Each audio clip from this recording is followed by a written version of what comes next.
You're in a meeting and you disagree with what someone just said. You can feel it, but you stay quiet. Because in English, you are scared it will come out wrong. Too strong, too rude. So you just nod. Or the opposite. You agree, but you can only manage a small yes, and your point disappears. Either way, your real opinion never makes it into the room. Again.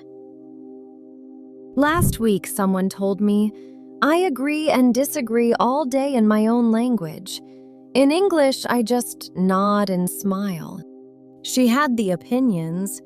She just did not have the safe words to say them. Maybe you know that feeling.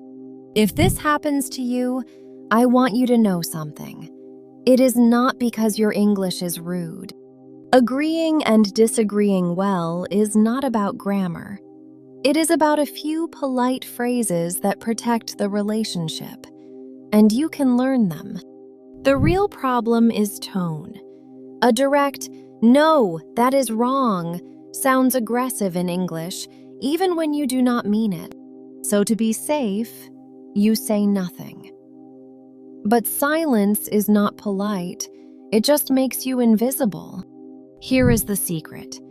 Native speakers rarely say a flat yes or no. They soften it with a short phrase. A phrase that says, I respect you, and here is what I think. That is how you disagree without a fight. Today, you will learn 12 of them. Ways to agree warmly and disagree without sounding rude. Here is the good news. You do not need to be more direct, and you do not need to be more polite. You need a few ready phrases that carry the right tone for you. So let me show you how it is done. First, stop translating a hard no from your own language. In English, that lands much harder than you think. Instead, agree with the person first, then add your view.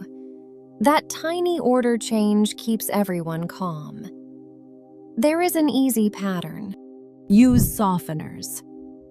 A softener is a short phrase that wraps your opinion safely. Let's learn 12 of them. Softener 1. You fully agree and you want to say it with energy. I completely agree. For example, I completely agree. That is exactly the issue. Warm and clear. Now you try. Say it out loud with me. I completely agree. One more time. I completely agree. Softener 2. You partly agree and you want to acknowledge them first. That's a fair point. For example, that's a fair point. I had not thought of it that way. It shows respect. Say it with me. That's a fair point. Again, slowly. That's a fair point. Softener 3. Before you add your own idea, you validate theirs. You make a good point. For example, you make a good point, and I would add one thing. Now they listen to you. Your turn. You make a good point. One more time. You make a good point. Softener 4. You agree, and you want to sound like a teammate. I'm with you on that. For example, I'm with you on that. Let's do it. Friendly and supportive. Say it with me. I'm with you on that. Again. I'm with you on that. Softener 5. You strongly agree, and you want to reinforce them. That's exactly how I see it. For example, that's exactly how I see it. We are on the same page. It builds trust. Now you. That's exactly how I see it. One more time. That's exactly how I see it. Softener 6. You disagree gently, without a hard no. I'm not so sure about that. For example, I'm not so sure about that. Can we look at the numbers? Soft, but you said it. Say it with me. I'm not so sure about that. Again. I'm not so sure about that. Softener 7. You acknowledge them first, then add your view. I see your point, but... For example, I see your point, but I think the timing is risky. Respectful and clear. Your turn. I see your point, but... One more time. I see your point, but... Softener 8. You disagree clearly, but you keep it professional. I have to respectfully disagree. For example, I have to respectfully disagree. I think we need more time. Firm, never rude. Say it with me. I have to respectfully disagree. Last time. I have to respectfully disagree. Softener 9. You disagree by opening a question, not a wall. Have we considered the other side? For example, have we considered the other side of this? It invites thinking, not a fight. Say it with me. Have we considered the other side? Again. Have we considered the other side? Softener 10. You want to challenge an idea with permission. Can I push back on that? For example, can I push back on that a little? Polite, and it earns you the floor. Your turn. Can I push back on that? One more time. Can I push back on that? Softener 11. You want to test an idea without it feeling personal. Let me play devil's advocate. For example, let me play devil's advocate for a second. Now disagreement feels safe. Say it with me.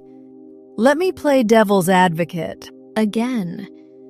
Let me play devil's advocate. Softener 12. You cannot agree and you want to close it gracefully. Let's agree to disagree. For example, I think we will have to agree to disagree. Calm and no hard feelings. Last one. Say it with me. Let's agree to disagree. Again. Let's agree to disagree. Now let us put them together. Imagine the meeting from the start. Someone makes a claim you do not fully agree with. This time, you do not just nod. You start warm. You make a good point. They relax. Then you add your view. I see your point, but I think the timing is risky. Clear and still kind. And if you really cannot agree, you close with, let's agree to disagree. Professional, calm, no fight at all. One last thing. The biggest mistake is the silent nod. Agreeing with your head while you disagree in your heart. People feel that. A gentle, honest, I'm not so sure, builds far more respect than a fake yes. So now you have 12 softeners, ways to agree with warmth and disagree without ever sounding rude. The next time you disagree in a meeting, you will not just nod. You will have a phrase to say it, safely. But reading them once is not enough. Say them out loud again and again until the polite version comes first. And here is the real secret. Knowing the phrase is step 1. Shadowing, repeating after me, builds it. But a real disagreement happens live, and it answers back. To get truly ready, you have to practice with someone or something that responds and pushes back so you can hold your view calmly. So here is your task. Pick just one softener and use it the next time you disagree. Then come back because next time we are learning office small talk in English, the lines that break the ice. Subscribe, and I will see you in the next one.